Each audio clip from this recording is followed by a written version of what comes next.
Bonjour et bienvenue à Lumière de la Parole en ce mardi 23 février. Aujourd'hui, nous contemplons l'Évangile de Jésus-Christ selon saint Matthieu. En ce temps-là, Jésus disait à ses disciples, « Lorsque vous priez, ne rabâchez pas comme les païens, ils s'imaginent qu'à force de paroles, ils seront exaucés. Ne les imitez donc pas, car votre Père sait de quoi vous avez besoin avant même que vous l'ayez demandé. Vous donc priez ainsi. » On peut prier ensemble. Notre Père, qui es aux cieux, que ton nom soit sanctifié, que ton règne vienne, que ta volonté soit faite sur la terre comme au ciel. Donne-nous aujourd'hui notre pain de ce jour. Pardonne-nous nos offenses, comme nous pardonnons aussi à ceux qui nous ont offensés. Et ne nous laisse pas entrer en tentation, mais délivre-nous du mal. Car si vous pardonnez aux hommes leurs fautes, votre Père céleste vous pardonnera aussi. Mais si vous ne pardonnez pas aux hommes, votre Père non plus ne pardonnera pas vos fautes. Acclamons la parole de Dieu.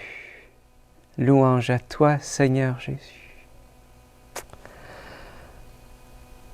Vous savez, c'est rare que Jésus commente ses propres paroles, mais ici, il fait le premier commentaire de notre Père. Il y en a tellement dans l'histoire de l'Église, des commentaires de notre Père, mais le premier commentaire de notre Père, c'est Jésus qui le donne.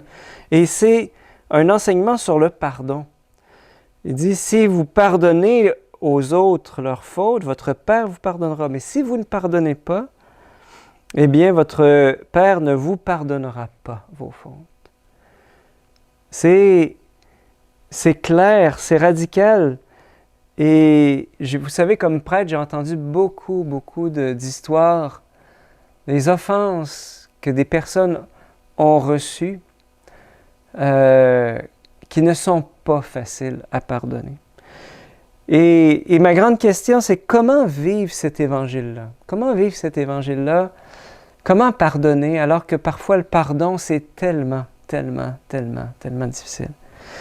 Alors, je crois que pour moi, le pardon, c'est un chemin. Jésus était sur la croix et il a pardonné à ses ennemis en invoquant le pardon, en disant « Père, pardonne-leur, ils ne savent pas ce qu'ils font. » Je crois profondément que sur le chemin du pardon, on a besoin de Jésus. Il y a aussi, je ne sais pas si vous connaissez les 12 étapes du pardon, mais élaboré par Jean Montbourquette. C'est d'ailleurs un livre. Mais ils sont profondément, à mon sens, en phase avec cet évangile qu'on vient d'entendre aujourd'hui. Voulez-vous, je vais vous redire ces 12 étapes du pardon. Et si l'un ou l'autre d'entre nous est en chemin vers le pardon, eh bien, ça pourra nous donner des outils pour pouvoir aller plus loin. Première étape, la décision de ne pas se venger. Deuxième étape, reconnaître et regarder avec Jésus la blessure. Reconnaître que j'ai été blessé. C'est quoi ma blessure? Pouvoir prendre le temps de nommer ma blessure. Troisième étape, parler de la blessure que je vis avec une personne de confiance. Parler des événements, des circonstances. Pouvoir entendre un autre, pouvoir s'exprimer sur ce que j'ai vécu. Quatrième étape, nommer mes attentes, nommer les attentes que j'avais envers la personne qui m'a blessé. Peut-être que j'en attendais beaucoup. Est-ce que mes attentes étaient réalistes? Cinquième étape, accepter les émotions, accepter la colère. Accepter puis de pouvoir nommer la colère ou la tristesse que l'événement, la blessure peut me faire vivre. Sixième étape, se pardonner à soi-même. Peut-être qu'on a de la difficulté à se pardonner notre réaction dans les événements qu'on a vécus. Pourquoi je n'ai pas réagi? Pourquoi je n'ai pas réagi tout de suite? Pourquoi je n'ai pas réagi de telle manière? Se pardonner aussi à soi. Septième étape, chercher à comprendre l'offenseur. Il ne s'agit pas de l'excuser parce qu'il y a il a vraiment fait mal, mais chercher à comprendre un peu le contexte, qu'est-ce qu'il vivait. Donc, comprendre ses motivations, son éducation, ses blessures, ses conditionnements, ses dépendances, etc. C'est huitième étape, donner du sens à la blessure. Parce qu'une blessure est capable de nous mettre en marche. Elle est un chemin de croissance et nous rend peut-être aussi compatissants envers d'autres qui souffrent. Neuvième étape, renoncer à pardonner par soi-même. Parfois, on peut, par un pardon, démontrer à l'autre notre supériorité. Ou bien, l'idée, c'est vraiment de demander l'aide de Jésus, qui, lui, a pardonné d'une manière magistrale à ceux qui l'ont crucifié et à chacun de nous. On a tous été pardonnés à la croix. Dixième étape, cesser de s'acharner à vouloir pardonner. Le pardon va naître de la conscience que je suis infiniment et inconditionnellement aimé en Dieu, de Dieu en Jésus-Christ. Juste prendre la conscience que je suis aimé inconditionnellement. Je suis aimé infiniment plus que tout ce que je pourrais imaginer. Et prendre appui sur cet amour-là, eh bien, va tranquillement pouvoir faire naître le pardon. 11e étape, s'ouvrir à la grâce du pardon. Il est difficile de recevoir quelque chose gratuitement. On ne peut pardonner qu'en acceptant d'être pardonné gratuitement. Alors, c'est un peu comme, vous voyez, le sang dans notre corps.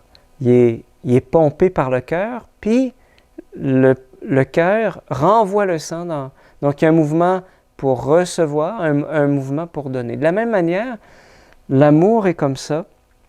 On le reçoit, on le donne gratuitement. On le reçoit gratuitement, on le donne gratuitement. Si je suis capable d'être aimé gratuitement, à ce moment-là, je vais peut-être être plus capable de pouvoir donner gratuitement et spécialement pardonner. Voilà. Et voilà. Et 12e étape, eh bien, que faire ensuite de la relation? Est-ce que c'est une personne qui est décédée? Est-ce que c'est une personne qui est encore vivante? Est-ce que c'est possible de me réconcilier?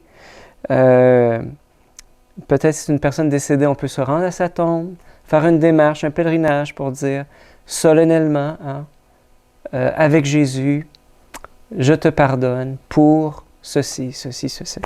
Si la personne est vivante, eh bien, est-ce que c'est envisageable de pouvoir essayer de se réconcilier? Est-ce que l'autre est rendu là? Ou peut-être, des fois, on peut avoir affaire à une personne narcissique qui n'a jamais reconnu sa faute. À ce moment-là, ça risque d'être plus un moment de souffrance. Alors, c'est toutes des choses qui sont à discerner. Mais ce que l'on sait, c'est que lorsque l'autre peut s'ouvrir aussi au pardon, eh bien, l'amour, il y a un approfondissement de l'amour. Un cœur qui a souffert est un cœur qui est vraiment capable d'aimer. Et j'ai le cas, par exemple, de deux époux qui se sont rechoisis après la blessure de l'adultère, par exemple, et qui s'aiment 2 fois, 3 fois plus qu'avant. Voilà, ça c'est le miracle de l'amour, le miracle du pardon que Jésus peut faire aujourd'hui dans notre vie. Reprenons tout simplement aujourd'hui le Notre Père en prenant conscience de ces mots qui sont vraiment importants. Pardonne-nous comme nous pardonnons aussi à ceux qui nous ont offensés. Et je demande vraiment au Seigneur Jésus de vous bénir spécialement dans cette démarche au nom du Père et du Fils et du Saint-Esprit. Amen.